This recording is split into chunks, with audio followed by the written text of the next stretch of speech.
Good morning, Vintage family. We're so glad you're gathering with us this morning. We hope you had a beautiful Christmas with your family and friends. And we hope you're enjoying this morning home, resting together with one another. So we're going to jump in this morning.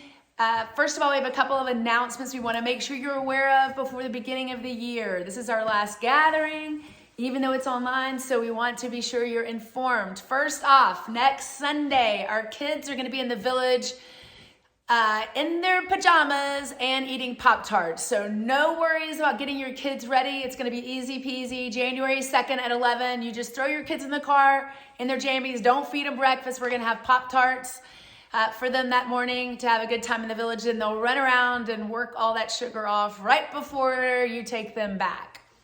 So we'll see you on the 2nd as our next gathering. Also, we have two things for you to save the dates for. One of the things we love to do is gather as women and gather as men at Vintage just to build community, get to know one another, and be in each other's lives. And so the first gathering of the year is going to be the women's gathering, and that's going to be on a Wednesday night, January 12th at 7 p.m. We're going to do a get to know you night. So if you're newer at Vintage, you're going to really love this. And if you've been around a while, you'll get to meet new people. So we're going to do a speed dating night. And we would love for you to join us for that. We're just going to get to know one another. And if you can RSVP online, you'll just go to vintage242.com and you click under events.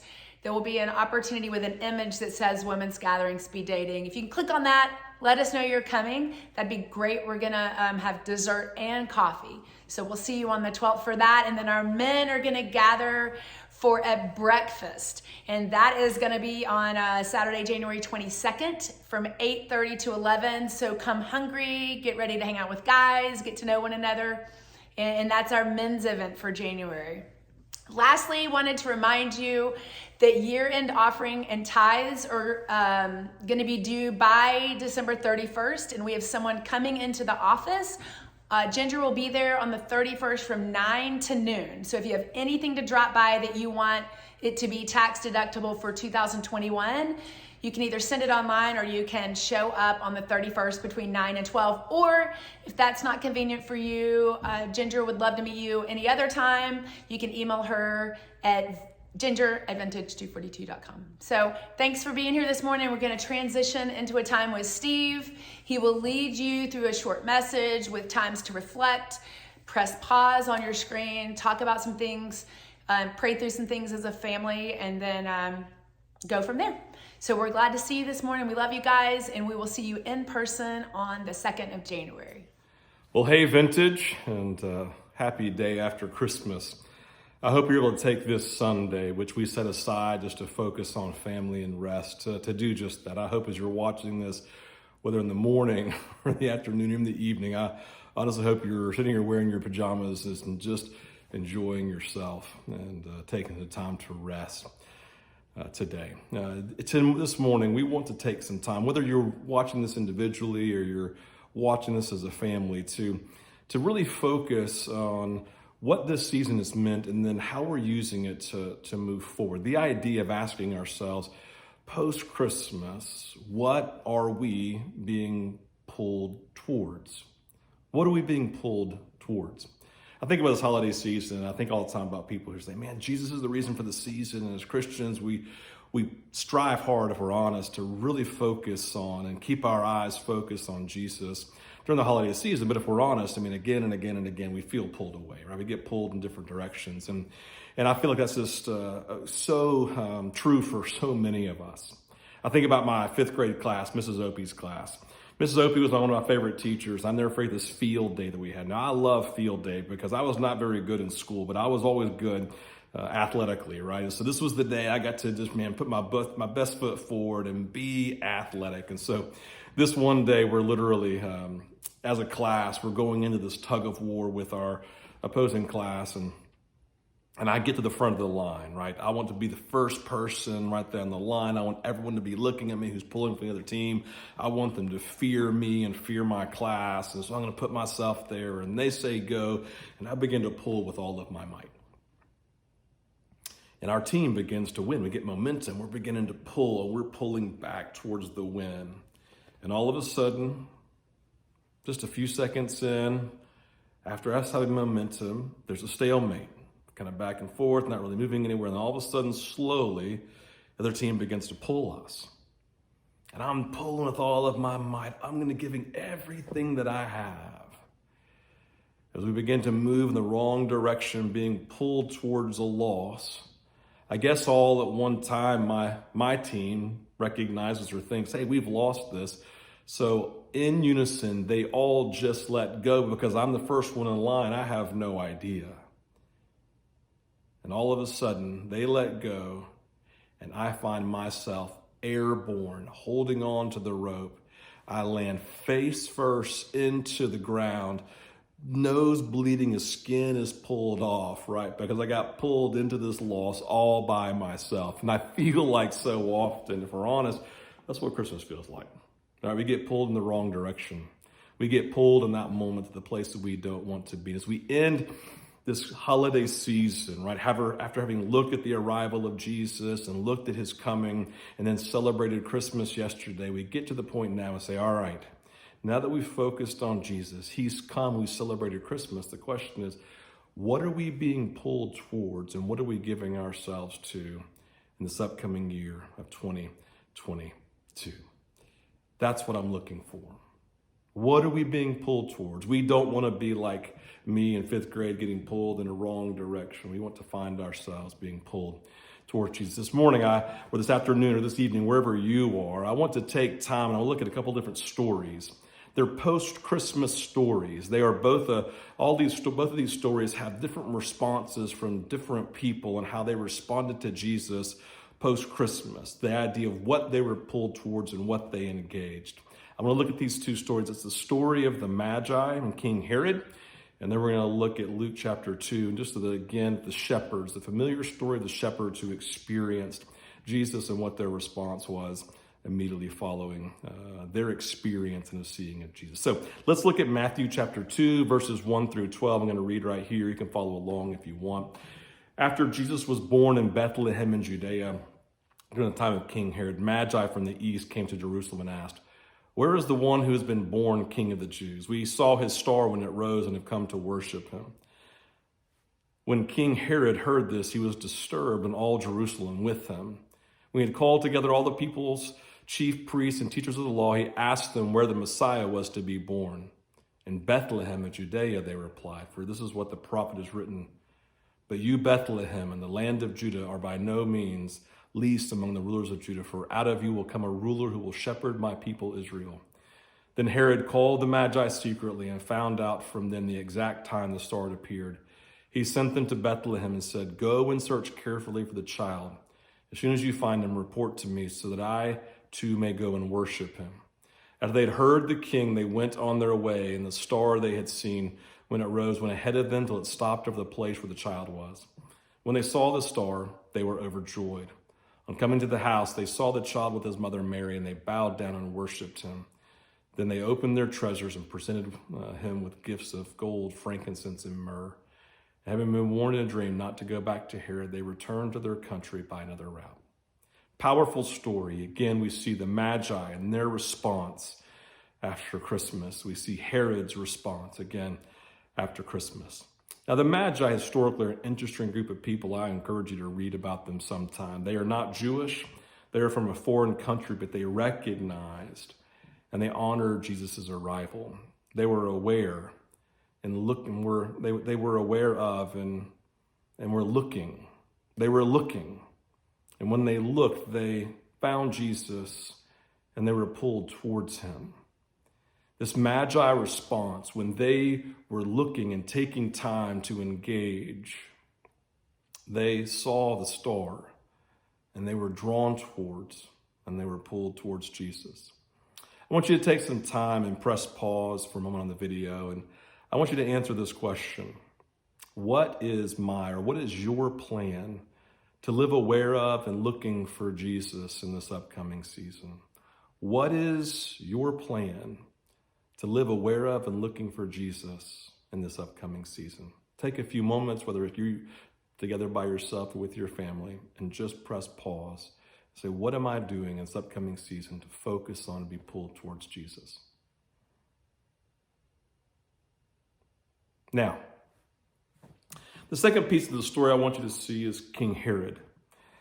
Verse 3 tells us that he was disturbed, and when he heard the king of the Jews had been born, it scared him. Why? What scared him? What disturbed him?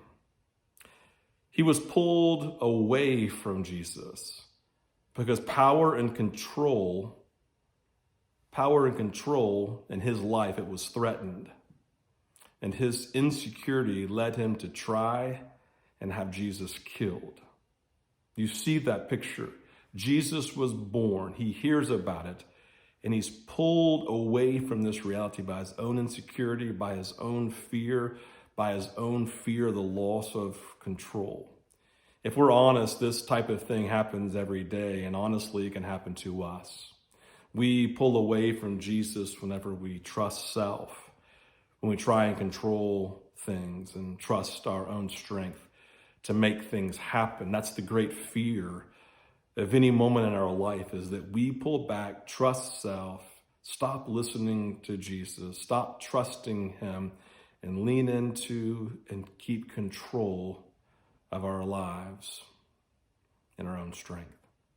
I want you to press pause for a bit in the video and spend a few moments and be honest about the areas of your life where you're easily pulled towards control, areas where you're easily pulled towards self-reliance. And I want you to ask God to awaken you to those areas, and then awaken you to his lordship, his control, his power, his authority, so that you in this season can be pulled towards surrender to him in those things. So press pause, focus on these things that pull you away, and take time to surrender to Jesus. Now, the third piece today that I want to focus on, again, back to the Magi, is that they were pulled to worship Jesus. They were pulled towards worship of Jesus. The Magi are quoted in verse 2 as saying, "We have come to worship." We have no idea exactly how long or honestly how far they traveled to come see Jesus. We know it took them a while. It could have been days, it could have been weeks, it could have been months. Honestly, it could have been a year or two. But when they saw the star, when they had this reality of the King of the Jews being born, right, they took time to travel to him, to honor him, and they wanted to worship with extravagance. That's what we see in verse 11. It says, they bowed down and worshiped him and presented him with extravagant gifts. In their life, they experienced Christmas, the arrival of Jesus. They saw the star, and they were drawn and pulled towards him to worship him with extravagance, honestly, with their greatest resources. I want you to press pause for a bit on the video, and this is a unique part of your time. You can do a couple different things here. I want you to stop and I want you to worship. The way you can do that, you can play worship from your phone or some sort of sound system and worship individually as a family. You can pull out an instrument. And lead your family in worship if you're comfortable with that. Maybe you just want to open up your Bible. I'd encourage you, if you want to do this, just open up your Bible to Psalm 145 and just read out loud, slowly, these words and engage every word David uses to praise God, again in Psalm 145. Or maybe you want to simply take a few minutes and just write out your own words of praise, the things you want to take time and worship God with. It could be anything, but just take time, press pause, and worship. Why don't you go ahead and go do that now? The last piece that I want to focus on is found in the story of the shepherds and their response to seeing Jesus at Christmas. They basically were pulled, after Christmas, they were pulled to share what they had seen and heard. Luke 2:17 says, when they had seen him, they spread the word concerning what had been told about them about this child. Read that again. When they had seen him, experienced their Christmas, they spread the word concerning what had been told them about this child. They had heard from the angels. They had been told. They had gone and watched. They had gone and seen. Everything was just as it had been told to them. And they're like, oh my gosh, I now have to go share this with everybody around me. The shepherds couldn't keep the news, the good news to themselves, right? As individuals and as a family, right? We want to see those things, same things happen to you. We want you to see and experience God. We want you to grow in such a way in your life and that your experience of Jesus, that it leads you to change the way that you live and the way that you speak about Jesus in such a way that as you live your life, people around you have the good news shared with them. That's what happened with the shepherds. I want you to take time and prayerfully ask yourself, how can we as a family, how can we invest into our relationship with Jesus in such a way that it compels us to share what we see and hear, right? Changing the way that we do relationship with Jesus so we can see him, hear him, experience him individually as a family in such a way that we know that as we do it, it's just going to change the way that we relate to other people, the way that we talk to other people and share the good news of Jesus with them. So just take some time now again and press pause and prayerfully ask yourself, how can we as a family invest into a relationship with Jesus in such a way that it compels us to share what we have seen, what we've heard? Take some time and do that now.